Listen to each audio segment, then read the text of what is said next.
नमस्कार दोस्तों, स्वागत है आप सभी का नैंशु क्लासेस में। यहाँ पर मैं आपको सुपर टेट 2019 का क्वेश्चन पेपर सॉल्व करा रही हूँ, जिसमें मैं आपको पर्यावरण एवं सामाजिक अध्ययन तथा सामान्य ज्ञान के क्वेश्चंस कवर करा रही हूँ, जिसका एक पार्ट मैं ऑलरेडी आप सभी के साथ डिस्कस कर चुकी हूँ। ये पार्ट 2 है, जिसमें आपके जो बचे हुए क्वेश्चंस हैं उनको मैं आपके साथ डिस्कस करूँगी।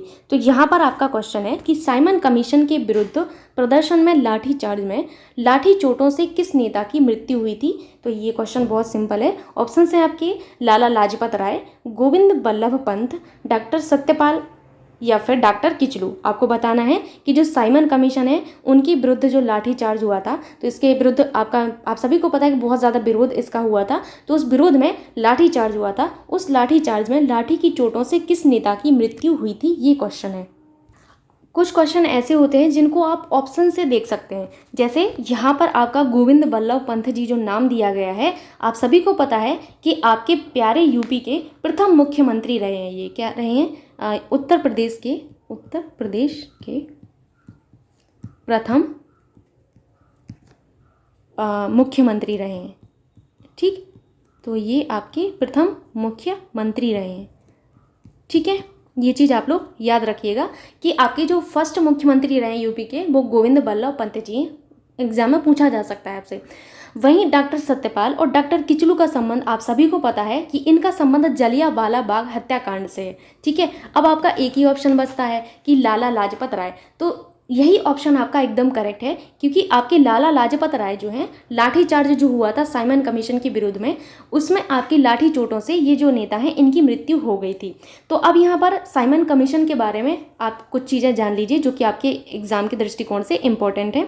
साइमन कमीशन था क्या बेसिकली? तो आपका जो साइमन आयोग है ये 7 ब्रिटिश सांसदों का समूह था। क्या था? 7 ब्रिटिश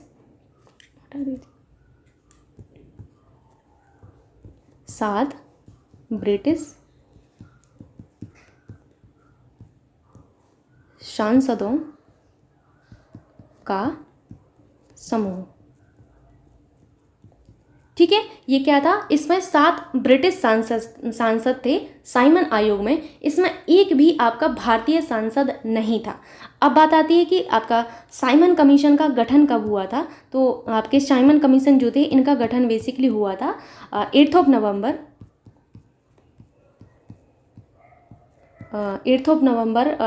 1927 को जो है इनका गठन हुआ था। तो ये गठन भी आप लोग याद रखिएगा कि साइमन कमीशन यानी कि साइमन आयोग का गठन 8 नवंबर 1927 को हुआ था। कार्य क्या था? आखिर क्यों आपका साइमन आयोग गठित किया गया था? तो इनका जो कार्य था वो था आपका मॉन्टेग्यू चेम्सफोर्ड सुधार आया था। तो उसकी मॉन्टेग्यू चेम्सफोर्ड सुधार की जांच करना इनका मुख्य कार्य था आपके जो है साइमन कमीशन का। ठीक है, अब बात आती है कि ना भारत में आगमन कब हुआ। तो इनका जो भारत आगमन हुआ था, मतलब भारत में ये कब आए थे, भारत में इनका आगमन कब हुआ, भारत आगमन। तो इनका जो भारत आगमन है वो भी आप लोग जरूर याद रखिएगा, 3 फरवरी 1928 को। गठित कब हुआ? 8 नवंबर 1927 को। भारत में आगमन कब हुआ? 3 फरवरी 1928 को भारत आगमन हुआ था। अब इसका नाम साइमन कमीशन क्यों पड़ा था? तो इनके जो अध्यक्ष थे साइमन कमीशन के, जिनका नाम था सर जॉन साइमन। क्या नाम था? Sir John Simon. Sir John Simon.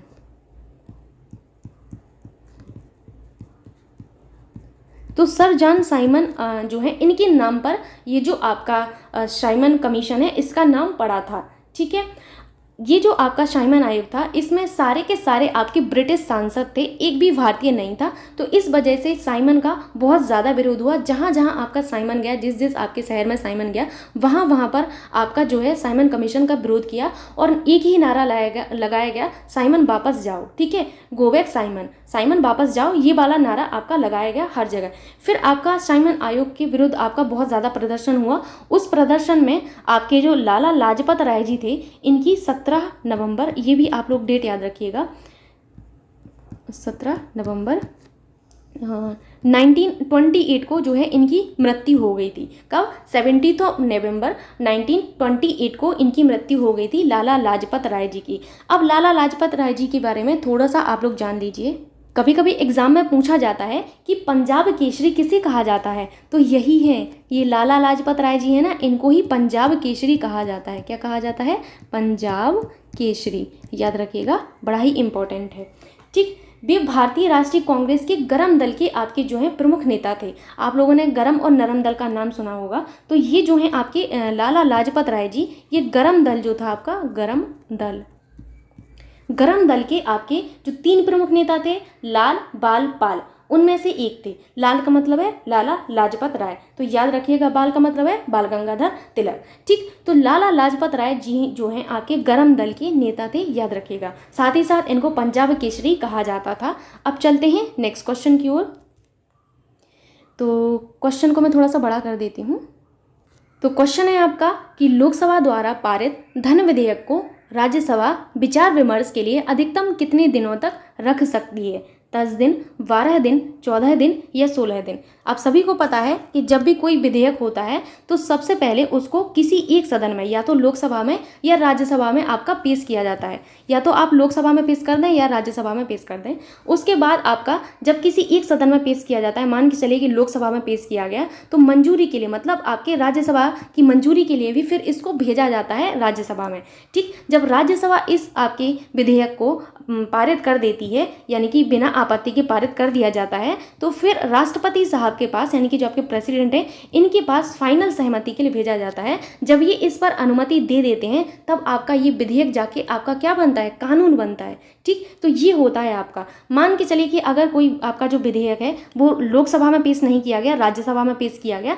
अगर राज्यसभा में पेश किया गया तो राज्यसभा जब आपका पेश करेगी, तो उसके बाद आपका लोकसभा में इस भेजा जाएगा इस बिल को। ठीक है, अगर आपकी कोई भी आपत्ति इस बिल में होती है, विधेयक में होती है, तो आपका लोकसभा उन आपत्तियों को राज्यसभा में पुनः वापस भेजेगा। ठीक है, उसके बाद आपका राज्यसभा लोकसभा में फिर से भेजेगा, जो आपत्तियां थी उनको दूर करके। उसके बाद लोकसभा ये जो विधेयक है, इस विधेयक को अनुमति दे देगी। अनुमति देने के बाद आपका ये जो विधेयक है, इसको फिर आपके राष्ट्रपति साहब के पास भेजा जाता है। वो इस पर फाइनल अपनी सहमति देते हैं। जब वो इस बिल को पास कर देते हैं, विधेयक को पास कर देते हैं, तब आपका ये कानून बनता है। तो ये आपका अन्य विधेयक के बारे में हुआ। मैंने धन विधेयक का नाम नहीं लिया, आप लोगों ने सुना होगा। ठीक है, तो धन विधेयक सिर्फ और सिर्फ आपकी लोकसभा में ही पेश किया जाता है। ये लोकसभा है, ये राज्यसभा है। ठीक है, धन विधेयक सिर्फ और सिर्फ कहाँ पेश किए जाएंगे? लोकसभा में। ये क्वेश्चन आपका पूछा जाता है, तो आप लोग याद रखिएगा कि धन विधेयक को सिर्फ और सिर्फ लोकसभा में ही पेश किया जाता है। जब लोकसभा में इसको पेश किया जाता है, तो आपका इसे कौन पेश कर सकता है? मंत्री पेश कर सकते हैं। केवल लोकसभा ही इन विधेयकों पर मत दे सकती है, ये चीज़ आप लोग याद रखना। यानी कि ये जो विधेयक हैं, लोकसभा से ही पारित होते हैं। लोकसभा में विधेयक केवल चर्चा के लिए भेज, जो आपकी राज्यसभा है, राज्यसभा में इस विधेयक को चर्चा के लिए फिर भेजा जाता है। जब आपकी चर्चा के लिए भेज दिया जाता है, तो राज्यसभा विचार विमर्श के लिए केवल 14 दिन के लिए धन विधेयक को अपने पास रख सकती है।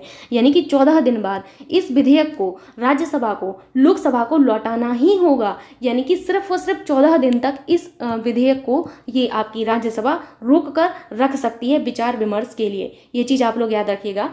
जब आपका राज्यसभा इस बिल को लोकसभा को वापस कर देगी 14 दिन बाद, तो आपका क्या होगा? फिर इसको राष्ट्रपति साहब की परमिशन के लिए भेजा जाएगा। जब राष्ट्रपति जी इस पर अनुमति दे देंगे, तब जाके आपका ये क्या बनेगा? कानून बनेगा। अब आपसे पूछा जाता है एग्जाम में कि धन विधेयक की परिभाषा किस अनुच्छेद के अंतर्गत दी गई है? तो धन विधेयक की जो परिभाषा है आपके संविधान का अनुच्छेद है अनुच्छेद 110 है। 110 में आपकी जो मनी बिल है, धन विधेयक की परिभाषा दी गई है। ठीक है, कि धन विधेयक होता क्या है? परिभाषा का मतलब है डेफिनेशन, यानी कि धन विधेयक क्या होता है, इसके बारे में आपका अनुच्छेद 110 में स्पष्ट रूप से वर्णन किया गया है। एक अनुच्छेद और आपका इंपॉर्टेंट है। जब भी मनी बिल की बात आती है, धन विधेयक की बात आती है, तो आपका जो है 2 चीज़ें बहुत इंपॉर्टेंट बनती हैं, मतलब 2 अनुच्छेद बहुत इंपॉर्टेंट हैं। एक तो है आपका अनुच्छेद 110, एक है आपका अनुच्छेद 109। 110 आप जान गए कि इसमें धन विधेयक की परिभाषा है। अब अनुच्छेद 109 क्या है? जो ये धन विधेयक होता है ना, इसको पारित करने की जो प्रक्रिया है ना, इस प्रक्रिया का प्रावधान आपके अनुच्छेद 110 में दिया गया है कि किस तरीके से आपका जो धन विधेयक है वो पारित किया जाएगा। पारित करने की प्रक्रिया का प्रावधान आपका जो है 109 में दिया गया है। तो यहाँ पर लिख देती हूँ, धन विधेयक को पारित करने की प्रक्रिया का प्रावधान। ठीक है, तो पारित करने की प्रक्रिया का प्रावधान अनुच्छेद 109 में दिया गया है, जो कि आप लोग याद रखिएगा, बड़ा ही इंपॉर्टेंट है। तो ये आप लोगों ने जाना मनी बिल के बारे में। अब आप लोगों के मन में शायद आ रहा होगा कि ये मनी बिल है क्या, आखिर कैसे पता चलता है कि ये बिल मनी बिल है कि नहीं है, कौन डिसाइड करता है कि ये मनी बिल है या नहीं। तो आपका जो लोकसभा का अध्यक्ष होता है वो डिसाइड करता है कि आपका जो विधेयक है वो आपका मनी बिल है या नहीं है। कौन? लोकसभा अध्यक्ष।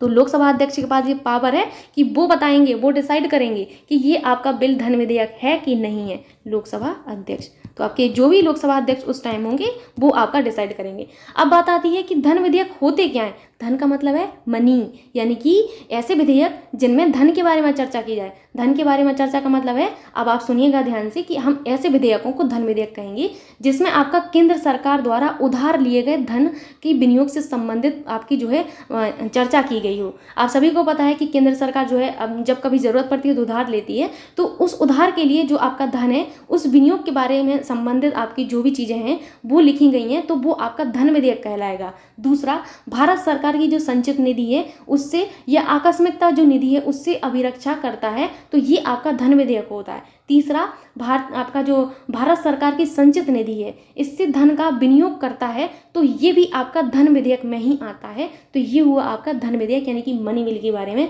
जो कि आप लोगों को याद रखना होगा। तो आपका कौन सा ऑप्शन सही होगा? आपका ऑप्शन थर्ड एकदम करेक्ट होगा, क्योंकि कोई भी विधेयक जो लोकसभा द्वारा, कोई नहीं, धन विधेयक के बारे में कहेंगे कि लोकसभा द्वारा आपका जो धन विधेयक पारित किया जाता है, फिर वो चर्चा के लिए आपका राज्यसभा में भेजा जाता है। तो राज्यसभा मैक्सिमम आपका 14 डेज तक इस बिल को जो है आपका रख सकती है। अब चलते हैं नेक्स्ट क्वेश्चन की ओर, जो कि है आपका कि प्रायद्वीपीय भारत का सबसे दक्षिणी बिंदु कन्याकुमारी स्थित है। कर्क रेखा के उत्तर में, मकर रेखा के दक्षिण में, भूमध्य रेखा के उत्तर में या भूमध्य रेखा के दक्षिण में। तो ये बहुत अच्छा क्वेश्चन है और आप लोग इस क्वेश्चन में बहुत सारी चीज़ें जानेंगे।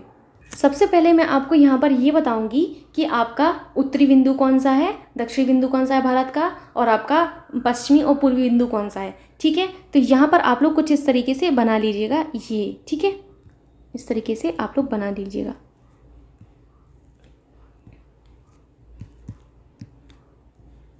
ये क्या है? ये है आपका नॉर्थ, ये क्या है आपका साउथ, ये क्या है आपका वेस्ट, ये क्या है आपका ईस्ट। ठीक है, जो आपका सबसे उत्तरी बिंदु है वो है आपका इंदिरा कोल। कंफ्यूज मत होइएगा, एक इंदिरा पॉइंट भी है, वो भी मैं आपको बताऊंगी। एक है आपका इंदिरा कोल। ये जो इंदिरा कोल है ये कहाँ पर पड़ता है? तो ये भी आपको याद रखना है कि किस राज्य में पड़ता है। आपके प्यारे भारत में 28 राज्य और 8 आपके केंद्र शासित प्रदेश हैं। इनमें से आपका लद्दाख जो है, लद्दाख में आपका जो है लद्दाख है ये, लद्दाख में जो है आपका इंदिरा कोल पड़ता है। ठीक, अब बात आती है साउथ में, यानी कि आपके भारत की मुख्य भूमि का दक्षिणी भाग कौन सा है। मैंने जो बोला है उन शब्दों पर आप लोग ध्यान रखिएगा। मैं यहाँ पर लिख नहीं सकती इतना सारा, बिकॉज स्पेस नहीं है। ठीक है, तो मैंने जो बोला उसको सुनिए। भारत की मुख्य भूमि का दक्षिणी भाग, भारत की मुख्य भूमि का दक्षिणी भाग क्या है? कन्याकुमारी। क्या है? कन्याकुमारी। या फिर आपका कैप कैमोरिन। क्या है? Cap Comorin. तो कैप कैमोरिन को मैं यहाँ पे लिख देती हूँ, कैप। अब कैमोरिन को लिखना बहुत टफ लग रहा है यहाँ पर, कैमोरिन, शायद आप लोग समझ जाएंगे, कैमोरिन लिखा हुआ है। ये मैं बोल देती हूँ, कैप कैमोरिन। ठीक है, जो कि आपका कहाँ पड़ता है? ये आपके तमिलनाडु, टीएन का मतलब है तमिलनाडु में पड़ता है। ठीक है, अब बात आती है आपका जो आपका पश्चिमी बिंदु है, पश्चिमी भाग कौन सा है भारत का? तो आपका पश्चिमी भाग है सर क्रीक, या फिर आपका गौरा माता। आप लोगों ने सुना होगा गौरा माता या गौर माता। ठीक है, गौर माता। ये कहाँ पर पड़ता है? तो ये जो है आपका गुजरात में पड़ता है। कहाँ पर? गुजरात में पड़ता है। ठीक, वहीं आपका जो आपका सबसे पूर्वी जो बिंदु है वो है आपका किवीथू। क्या है? किवीथू। कहाँ पर पड़ता है? ये आपके आंध्र प्रदेश में पड़ता है। तो ये आप लोगों ने जाना कि आपके भारत का उत्तरी बिंदु कौन सा है, दक्षिणी बिंदु कौन सा है, और आपका पूर्वी बिंदु कौन सा है, पश्चिमी बिंदु कौन सा है। इतनी चीज़ें आप जान गए तो आप लोगों ने देखा कि आपका भारत का प्रायद्वीपीय भारत का सबसे दक्षिणी बिंदु कौन सा है, कन्याकुमारी या कैप कोमोरिन, जो कि आपका तमिलनाडु में पड़ता है। ये चीज़ आप लोगों को क्लियर हो गई। अब बात आती है आपकी जो ये रेखाएं दी हैं इनके बारे में। जैसे आपका ये प्यारा भारत रहा, कुछ इस तरीके से मैं बना देती हूँ, ये सिंबल है, आप लोग इस चीज़ को समझिएगा, ठीक है। ये आपका प्यारा भारत है। प्यारे भारत को कर्क रेखा जो है बिल्कुल बीचों बीच से काटती है, ठीक है। मैंने कहा प्यारे भारत को आपका जो कर्क रेखा है वो बिल्कुल बीचों बीच से काटती है। इस तरीके से आपकी कर्क रेखा आपकी बीचों बीच से भारत को काटती हुई जाती है, ठीक है। उसके नीचे आपका होता है इक्वेटर, जिसे आप 0 डिग्री कहते हैं। ये क्या है आपका, ये है आपका इक्वेटर, ठीक है, इक्वेटर, ठीक। फिर इसके सबसे नीचे आपका होता है, ट्रॉपिक ऑफ कैप्रिकॉर्न, जिसे आप लोग मकर रेखा कहते हैं। ये हुई आपकी मकर रेखा। क्या हुई, ये आपकी मकर रेखा हुई, ये आपकी कर्क रेखा थी ऊपर, ठीक है, ठीक। इतनी चीज़ें आपने समझी। अब आपका क्वेश्चन क्या था कि प्रायद्वीपीय भारत का दक्षिणी बिंदु, आप लोग देखिए कि दक्षिणी बिंदु कहाँ था, ये था तमिलनाडु में। ये आपका तमिलनाडु है ना, सबसे लास्ट पॉइंट, जो कि आपका कन्याकुमारी या कैप कोमोरिन था। तो आप लोग देख रहे होंगे कि आपका ये रहा कन्याकुमारी। अब आप लोग देखें कि कर्क रेखा के उत्तर में है क्या कन्याकुमारी, कर्क रेखा आपकी ये रही, ये आपकी कर्क रेखा है, कर्क रेखा। कर्क रेखा का उत्तर क्या कहलाया, ये कहलाया कर्क रेखा का उत्तर। दक्षिण क्या कहलाया, ये आपका साउथ कहलाया, ठीक। इस तरीके से डिसाइड करते हैं ना, ये नॉर्थ है, ये साउथ है, ये चीज़ें आपको पता होंगी। तो ये आपका नॉर्थ हुआ, ये आपका साउथ हुआ। तो क्या आपका ये जो बिंदु है ये आपका नॉर्थ में पड़ रहा है, बिल्कुल भी नहीं पड़ रहा है। ये बिंदु तो आपके साउथ में है कर्क रेखा के। तो पहला ऑप्शन क्या हुआ, खारिज हो गया। दूसरा ऑप्शन क्या है, मकर रेखा के दक्षिण में। ये रही भाई साहब आपकी मकर रेखा। देखिए आप लोग इस मकर रेखा को थोड़ा, ठीक। मकर रेखा का उत्तर क्या कहलाएगा, ये कहलाएगा। दक्षिण क्या कहलाएगा, ये कहलाएगा। तो अब आप लोग ये देखिए कि क्या आपका ये जो कन्याकुमारी बिंदु है ये आपका जो है मकर रेखा के दक्षिण में पड़ रहा है, बिल्कुल भी नहीं। आप लोग देखिए ये ऊपर पड़ रहा है, ऊपर का मतलब है नॉर्थ में पड़ रहा है, ठीक है। अगर ये बिंदु आपका नीचे होता, यानी कि ये आपका मकर रेखा के नीचे होता, तो आप लोग इसको कहते कि मकर रेखा के आपके दक्षिण में पड़ रहा है। लेकिन ये तो आपका मकर रेखा से ऊपर है ना, ऊपर है, इसका मतलब क्या हुआ, नॉर्थ में है ना। तो आपका दूसरा ऑप्शन भी एकदम गलत है। आपका अगला ऑप्शन है भूमध्य रेखा के उत्तर में। आप लोग देखिए भूमध्य रेखा, ये आपकी इक्वेटर, जिसे आप लोग भूमध्य रेखा या विषुवत रेखा कहते हैं, ये रही आपकी इक्वेटर, ठीक। तो आप लोग देखिए कि आपकी भूमध्य रेखा का उत्तर ये होगा, ऊपर वाला भाग उत्तर, नीचे वाला भाग क्या होगा, दक्षिण होगा, ठीक है। इस चीज़ को समझ रहे हैं ना आप लोग। तो आप लोग देखिए कि भूमध्य रेखा के क्या उत्तर में पड़ रहा है आपका जो आपका कन्याकुमारी है। जी हाँ, बिल्कुल सही है, ये आपकी इक्वेटर है या भूमध्य रेखा जिसे आप लोग कहेंगे। तो आपका जो कन्याकुमारी है आप लोग देखिए आपकी इक्वेटर के ऊपर पड़ रहा है। ऊपर पड़ने का मतलब है नॉर्थ में। अगर ये इक्वेटर के नीचे होता तो ये कहाँ कहलाता, फिर ये साउथ में कहलाता है ना। तो आपका फोर्थ ऑप्शन सही होता।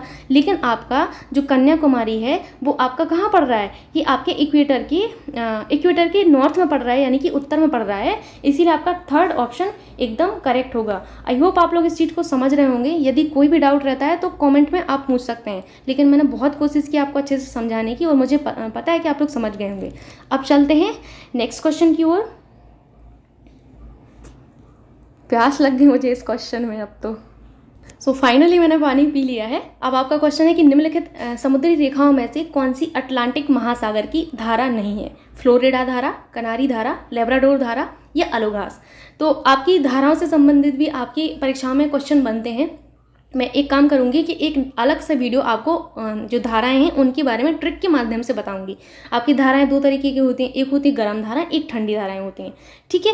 तो आपसे यहाँ पर अटलांटिक महासागर की धारा नहीं है। पहले तो आप लोग इस नहीं को हाईलाइट कीजिए भाई कि आपको ऐसा ऑप्शन छांटना है जो आपके अटलांटिक महासागर की धारा नहीं है, ठीक है।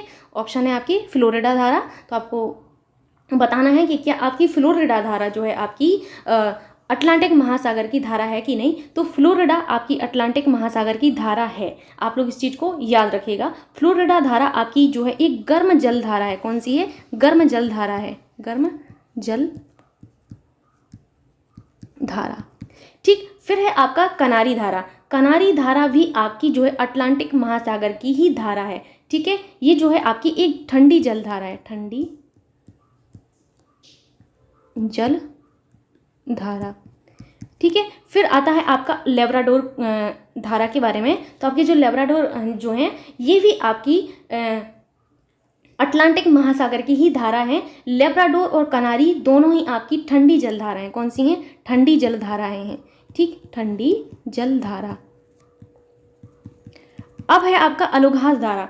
अलुगाज जो है आपका अटलांटिक महासागर की धारा नहीं है। ये चीज़ें आपको याद रखनी होगी कि अलुगाज जो है आपकी अटलांटिक महासागर की धारा नहीं है, बल्कि ये आपके हिंद महासागर की गर्म धारा है। किसकी है? ये आपके हिंद महासागर की, हिंद महासागर की धारा है। और कैसी धारा है? ये आपकी गर्म जल धारा है, याद रखिएगा। गर्म और ठंडी भी पूछा जाता है, लेकिन आप इतना ही याद रख लीजिए कि अटलांटिक महासागर की हैं फ्लोरिडा धारा, कनारी धारा, लेब्राडोर, एंड आपका अलुगाज जो है हिंद महासागर की हैं। अब चलते हैं नेक्स्ट क्वेश्चन की ओर, जो कि है आपका कि नाथुला दर्रा भारत के किस राज्य में स्थित है? अरुणाचल प्रदेश, असम, सिक्किम, मेघालय। तो दर्रा से भी क्वेश्चन आपके पूछे जाते हैं। ये कुछ ऐसे क्वेश्चन हैं जो परीक्षाओं में आते ही आते हैं, जैसे आपका दर्रा हुआ, करंट के बारे में हुआ, आपके जो पॉइंट हुए हैं दक्षिण बिंदु कौन सा है, पूर्वी बिंदु कौन सा है, ये सब अक्सर आते हैं आपकी परीक्षाओं में, ठीक। तो ये जो नाथुला दर्रा है ये आपके भारत के जो है सिक्किम राज्य में स्थित है। कहाँ पर? सिक्किम राज्य में स्थित है, आप लोग याद रखिएगा।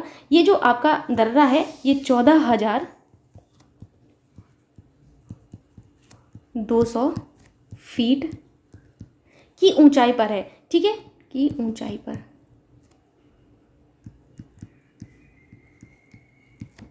याद रखिएगा कि 14,200 फीट की ऊंचाई पर आपका नाथुला दर्रा है। आप लोगों ने ये सुना होगा कि 1961 में आपका एक युद्ध हुआ था। किसके साथ हुआ था? भारत का चीन के साथ हुआ था। कब हुआ था? 1961। कब, किसके साथ हुआ था? भारत का चाइना के साथ, भारत और चीन। जब आपका ये युद्ध हुआ था 1961 में भारत का चीन से, तो उस टाइम आपका ये जो दर्रा था इसे बंद कर दिया गया था। क्या कर दिया गया था? इसे बंद कर दिया गया था। फिर इसे वापस से आपका 5 जुलाई 2006 को व्यापार के लिए फिर से खोल दिया गया था, ठीक है। तो हो सकता है एग्जाम में पूछ लिया जाए कि इसको कब बंद कर दिया गया था। तो नाथुला दर्रा को 1961 में भारत चाइना के युद्ध के टाइम इसको बंद कर दिया गया था, एंड 5 जुलाई 2006 को इसको फिर से री ओपन किया गया था आपके व्यापार के लिए, ठीक। तो यहाँ पर आपको क्वेश्चन का आंसर आप मिल गया होगा। अब चलते हैं नेक्स्ट क्वेश्चन की ओर, जो कि है आपका कि इनमें से भारत की संविधान सभा के पहले अध्यक्ष कौन थे? आपसे संविधान सभा के बारे में पूछा जा रहा है कि संविधान सभा के पहले अध्यक्ष थे डॉक्टर सच्चिदानंद Sinha, doctor Rajendra Prasad, doctor BR Ambedkar या फिर प्रोफेसर HC मुखर्जी। ये क्वेश्चन भी आपका इंपॉर्टेंट है और अच्छा है। यहाँ पर संविधान सभा से संबंधित कुछ चीज़ें आप लोगों को मैं बता देती हूँ। ये जो संविधान सभा थी इसकी पहली बार मांग कब हुई थी? पहली बार मांग, तो पहली बार मांग कब हुई थी? 1895 में जो है पहली बार इसकी मांग हुई थी। किसने की थी? ये भी इंपॉर्टेंट बनता है। तो आपके तिलक साहब ने की थी। किसने? तिलक ने की थी। बाल गंगाधर तिलक जी ने जो है आपकी संविधान सभा की मांग की थी, याद रखिएगा, ठीक है। अब बात आती है कि आपकी संविधान सभा की स्थापना कब हुई थी? तो स्थापना आपकी इंपॉर्टेंट बनती है। स्थापना, आपकी संविधान सभा की स्थापना 6 दिसंबर, ये सब डेट आप लोग याद रखिएगा, बहुत इंपॉर्टेंट बनती हैं। दिसंबर 1946 को जो है आपकी स्थापना की गई थी किसकी? संविधान सभा की।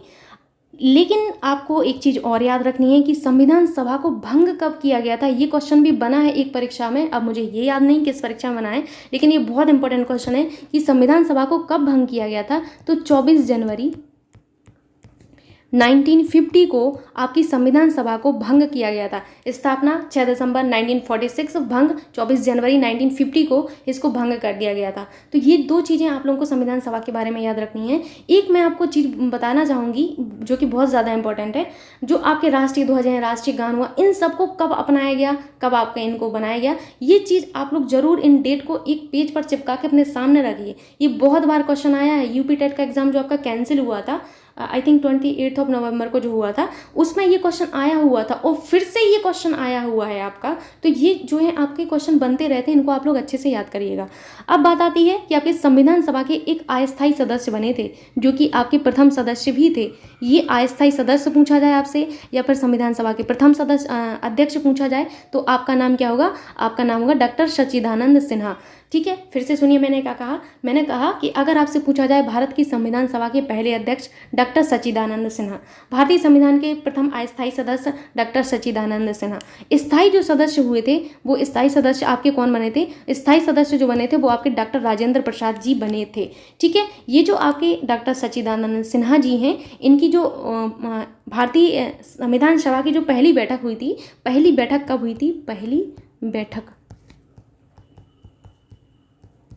पहली बैठक जो हुई थी वो 9 दिसंबर 1946 को हुई थी। ठीक है, तो पहली बैठक आपसे पूछी जाती है कि आपकी संविधान सभा की पहली बैठक कब हुई, तो पहली बैठक 9 दिसंबर 1946 को हुई थी। इसी पहली बैठक 9 दिसंबर 1946 को अस्थायी सदस्य के रूप में डॉक्टर सच्चिदानंद सिन्हा जी को चुना गया था। ये चीज़ आप लोग याद रखिएगा। ठीक, अब चलते हैं नेक्स्ट क्वेश्चन की ओर, जो कि है आपसे कि काकोरी षड्यंत्र किस वर्ष हुआ था? 1920, 1925, 1930 या फिर 1935? आपको बताना है कि काकोरी षड्यंत्र कब आपका हुआ था। काकोरी षड्यंत्र कब घटित हुआ था, उसको जानने से पहले आपको ये पता होना चाहिए कि ये घटना क्या थी। ये घटना बहुत ही ज़्यादा मतलब ऐसा एक घटना रही जिसको सुन के आप भी सोचेंगे कि ये भी होता था।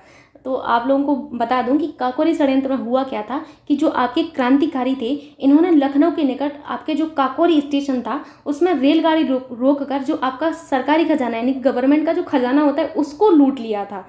ठीक है, तो क्या हुआ था, इसमें आपकी जो है रेलगाड़ी से सरकारी खजाने को लूटा गया था। इस लूटमार में जो है आपके पंडित राम प्रसाद बिस्मिल और रोशन सिंह, राजेंद्र लोहड़ी और अशफाक अल्लाह खां को फांसी दी गई थी। ये आपसे कई बार पूछा जाता है कि काकोरी षड्यंत्र के चलते किन को फांसी दी गई थी। तो यहाँ पर मैं लिख देती हूँ कि पंडित राम प्रसाद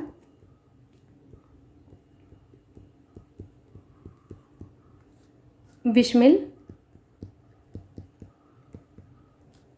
ठीक है, और किसको? रोशन सिंह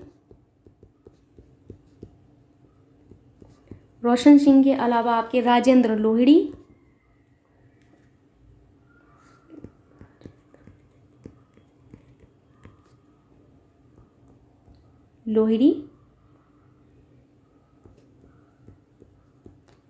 अब कहीं पर आपको इनका नाम लोहड़ी भी मिलेगा, कहीं पर इनका नाम लाहिड़ी भी मिलेगा।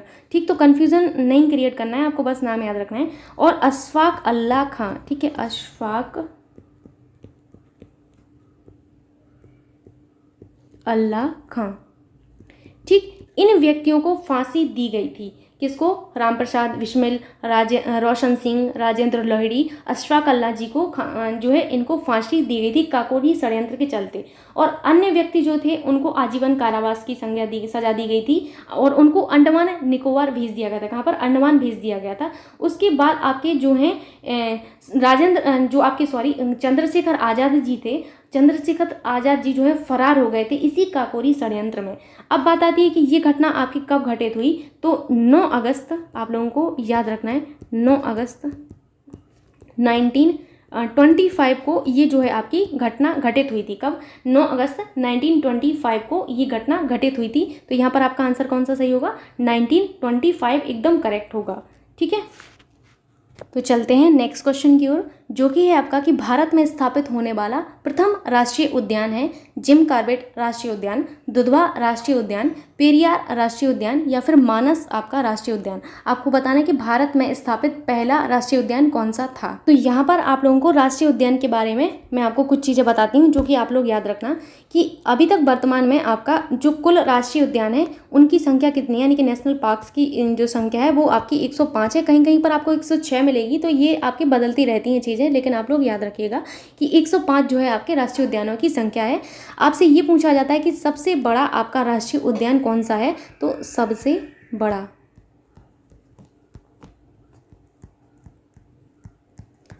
बड़ा आपका राष्ट्रीय उद्यान है वो है आपका हेमिस्क नेशनल पार्क, जो कि आपका कहाँ पर है? लद्दाख में है हेमिस्क राष्ट्रीय उद्यान। ठीक है, तो आप लोग इस तरीके से उद्यान याद रखिएगा। हेमस का रा का मतलब है राष्ट्रीय, ऊ का मतलब है उद्यान। तो ये कहाँ पर पड़ता है? ये आपका लद्दाख में है। कहाँ पर है? लद्दाख में है। फिर आपसे पूछा जाता है कि भारत का सबसे छोटा राष्ट्रीय उद्यान कौन सा है? तो भारत का सबसे छोटा राष्ट्रीय उद्यान आपका है, सबसे छोटा जो राष्ट्रीय उद्यान है वो है आपका साउथ बटन द्वीप। कौन सा है? साउथ बटन द्वीप। कई बार ये भी पूछ लिया जाता है कि आपका साउथ बटन द्वीप कहाँ पर है? तो याद रखिएगा अंडमान एवं निकोबार में। अंडमान निकोबार में आपका जो है साउथ बटन द्वीप जो है आपका राष्ट्रीय उद्यान है, जो कि भारत का सबसे छोटा राष्ट्रीय उद्यान है। अब आपसे क्वेश्चन ये तो बनेगा ही कि सबसे छोटा राष्ट्रीय उद्यान कौन सा है, लेकिन ये भी बन जाता है कि सबसे छोटा राष्ट्रीय उद्यान आपका कहाँ पर है? तो अंडमान निकोबार में, याद रखिएगा।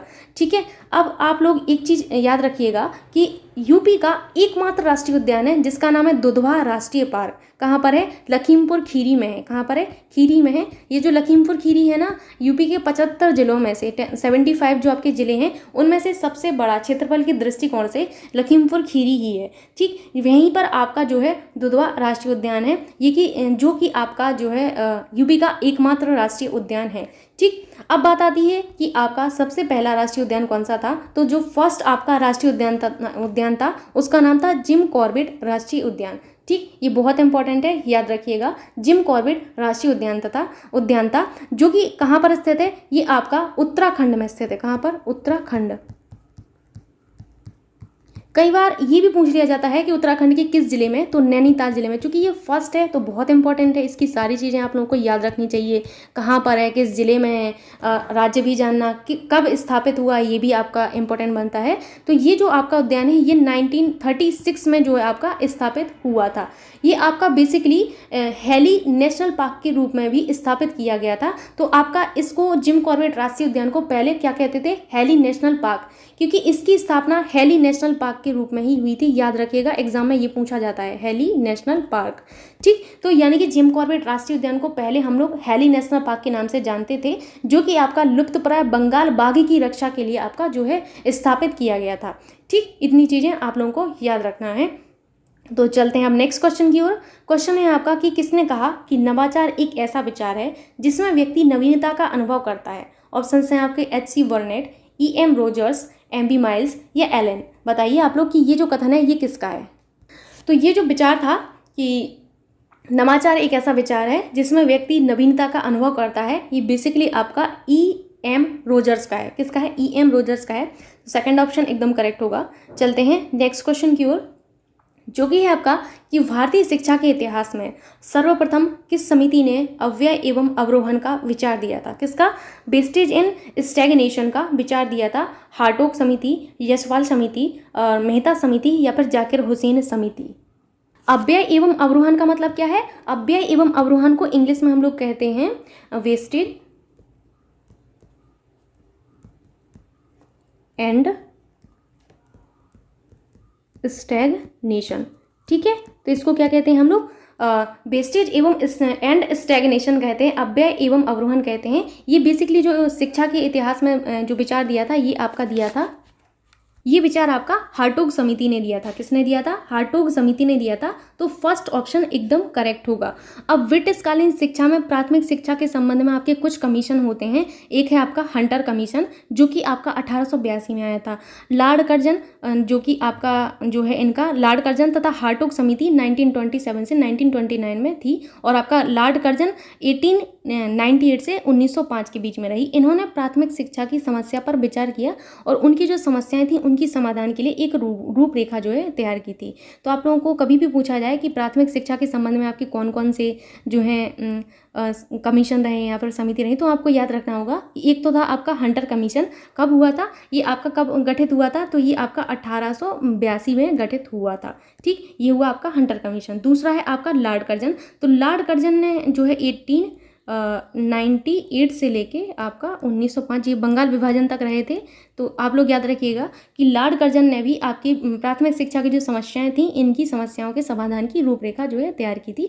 और एक था आपका हार्टोग समिति जो कि आपका 1927 से लगभग आपका 1929 तक आपका जो है इन्होंने प्राथमिक शिक्षा के संबंध में आपके जो है विचार प्रस्तुत किए थे और उनकी समस्याएं जो थी उनकी रूपरेखा तैयार की थी। ठीक, तो इतनी चीज़ें आप लोग याद रखिएगा। चलते हैं नेक्स्ट क्वेश्चन की ओर, जो कि है आपका कि परम शून्य स्थित है नामित स्केल में, अंतरित स्केल में, क्रमित स्केल में या फिर आनुपातिक स्केल में। ठीक है, तो आपसे एब्सोल्यूट जीरो के बारे में बात की जा रही है। परम शून्य का मतलब है एब्सोल्यूट जीरो। ठीक, तो यहाँ पर आप लोगों को बताना कि परम शून्य स्थित है। तो यहाँ पर आपका नामित स्केल का मतलब क्या होता है? Nominal scale. ठीक, अंतरित स्केल का मतलब है इंटरवल स्केल। ठीक, क्रमिक स्केल का मतलब है ऑर्डिनल स्केल और आपका आनुपातिक स्केल का मतलब है रेशियो स्केल। तो परम शून्य जो है आपका आनुपातिक स्केल में स्थित रहता है। तो फोर्थ ऑप्शन एकदम करेक्ट होगा। अब चलते हैं नेक्स्ट क्वेश्चन की ओर, जो कि है आपका कि भारतीय पुनर्वास परिषद की स्थापना किस उद्देश्य के लिए हुई। यहाँ पर परिषद आप लोग 2 बार लिखा हुआ है, एक बार कट कर लीजिएगा। तो ऑप्शन है आपका दूरस्थ शिक्षा के लिए, पर्यावरण शिक्षा के लिए, दिव्यांगजन शिक्षा के लिए या उपर्युक्त में से कोई नहीं। जो ये आपका भारतीय पुनर्वास परिषद है, इसकी स्थापना का उद्देश्य आपसे पूछा जा रहा है। अब बात आती है कि आपके भारतीय पुनर्वास परिषद जो है इनकी स्थापना कब हुई थी। तो इनकी स्थापना 1986 में हुई थी। ठीक है, इंपॉर्टेंट है, याद रखिएगा। ये पूछा जाता है भारतीय पुनर्वास की परिषद की स्थापना कब हुई थी। तो 1986 में स्थापित किया गया था।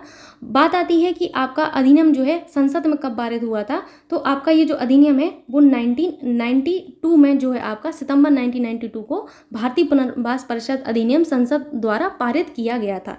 ठीक है, उसके बाद आपका हुआ क्या था कि संवैधानिक निकाय के रूप में 22 जून 1993 को आपका ये जो है अस्तित्व में आया। तो ये जो 3 चीज़ें हैं वो आपको याद रखनी है कि भारतीय पुनर्वास परिषद जो है इनकी स्थापना जो है 1986 में किया गया था। सितंबर 1992 को भारतीय पुनर्वास परिषद अधिनियम संसद द्वारा पारित किया गया।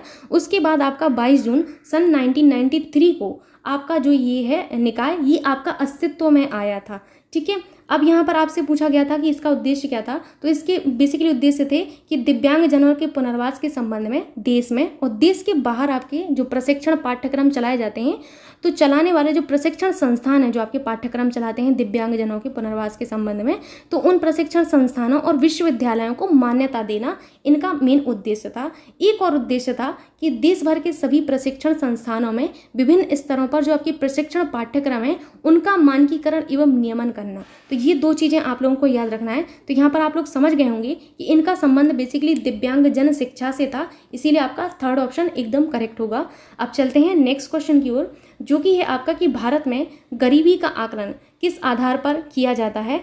परिवार का उपभोग व्यय, प्रति व्यक्ति आय, प्रति व्यक्ति व्यय या उपर्युक्त में से कोई नहीं। आपको बताना है कि भारत में गरीबी का आकलन किस आधार पर किया जाता है। तो यहाँ पर मैं आपके जो ऑप्शन है उनको थोड़ा सा इंग्लिश में बता देती हूँ ताकि आपको प्रॉब्लम ना हो। परिवार का उपभोग व्यय का मतलब होता है हाउस होल्ड कंजप्शन एक्सपेंडिचर। ठीक है, और प्रति व्यक्ति आय का मतलब है पर कैपिटा इनकम। ठीक है, प्रति व्यक्ति व्यय का मतलब क्या होता है? प्रति व्यक्ति व्यय का मतलब होता है पर कैपिटा एक्सपेंडिचर। ठीक है, और नन ऑफ द एबव। तो भारत में गरीबी का आकलन परिवार का उपभोग व्यय जो होता है, परिवार का उपभोग व्यय का मतलब होता है हाउस होल्ड कंजप्शन एक्सपेंडिचर के आधार पर आपका जो है इसका आकलन किया जाता है, यानी कि आपका फर्स्ट ऑप्शन एकदम करेक्ट होगा। तो यहाँ पर आपका पर्यावरण एवं सामाजिक अध्ययन और आपका जो है जीके के सारे क्वेश्चन यहाँ पर खत्म हुए। आई होप आप लोगों को ये वीडियो अच्छा लगा होगा। तो ये वीडियो अगर आपको अच्छा लगा है, आपके लिए हेल्पफुल रहा है, तो प्लीज़ वीडियो को लाइक करना एंड अपने दोस्तों के साथ शेयर करना ना भूलिएगा। और आप लोगों से एक रिक्वेस्ट है कि आप लोग जब भी चैनल पर आएँ तो अपना एक जो है रिस्पांस ज़रूर दे के जाएँ। जैसे आप कमेंट कर सकते हैं, आप वीडियो को लाइक कर सकते हैं। तो आपका ये छोटा सा इनिशिएटिव मुझे मोटिवेट करता है कि मैं आप लोगों के लिए इसी तरीके के अन्य वीडियोज़ लाऊँ। And thank you so much Nancy classes पर बने रहने के लिए। Thank you.